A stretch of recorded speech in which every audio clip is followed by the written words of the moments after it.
As you sit there wondering how it all fits together, you might begin to notice some ideas, some beliefs seem to settle more easily than others. Not because they're more important, because they're already part of you, just waiting to be remembered. Like rediscovering a buried compass you didn't even know you'd forgotten. A compass that always knew where to point, towards growth, towards power, towards presence. You see, once upon a moment, not so different from this one, a curious mind asked, how do I become the kind of person who naturally influences reality, commands their emotions, radiates charisma, and moves through life as if the universe itself were conspiring in their favour? Someone replied, you already are. You just need to remember it. Because the moment you realise that curiosity is a key, not a question, you begin to unlock the doors of rapport, of power, of play. And the more curious you become, the more questions you ask. The more you listen, the more people lean in. Because people don't respond to logic. They respond to how you make them feel. Let me give you an example. A man once sat across from another, nervous, stiff, uncertain. And the second simply mirrored him. Breath for breath, blink for blink. Until the first began to feel safe, understood, connected. And in that moment, trust bloomed. Not from words, but from presence. From the unspoken, the felt, the subtle synchronicities of the soul. When you become bold enough to break your own pattern, to stand up in the middle of a routine and say, what if this could be fun? You shift the energy of the room. Boldness attracts. Mystery magnetizes. Playfulness opens hearts. Because after all, haven't you noticed? The people who change the world, they always seem a little wild, a little unpredictable, a little too curious for comfort. And perhaps you've always noticed the strongest frame always wins. And the most flexible person leads the system.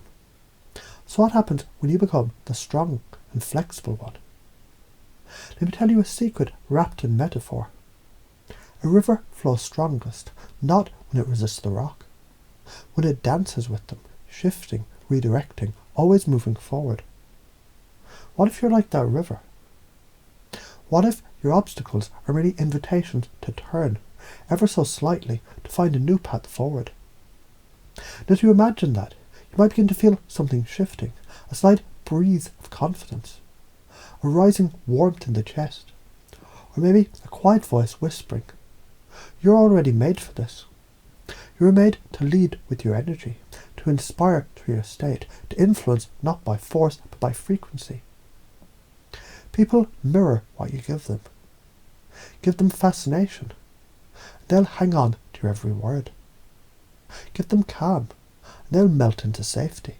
Give them play, and they'll remember how to smile again. Because people don't change through facts, they change through feeling. So what happens when you choose to be the feeling that you want others to have? Let me tell you what happens. You become unforgettable. You become the one that people gravitate to in rooms full of noise. Because while others speak, you listen. While others react, you respond. While others wait for permission, you move boldly now. Because you're not here to be perfect. You're here to be powerful, present and playful. You're here to be wild, outrageous and wild. You're here to speak truth wrapped in metaphor. To reframe fear into curiosity. To turn resistance into rapport. To lead not by force but by fascination. So try this. The next time you feel stuck, ask a better question. The next time someone complains, mirror, pace, then reframe. Say, isn't it interesting how sometimes the worst days become the most important pivots? Or say, what needs to happen for that to become a gift? Because just by asking, you start shifting. Just by being curious, you're already leading.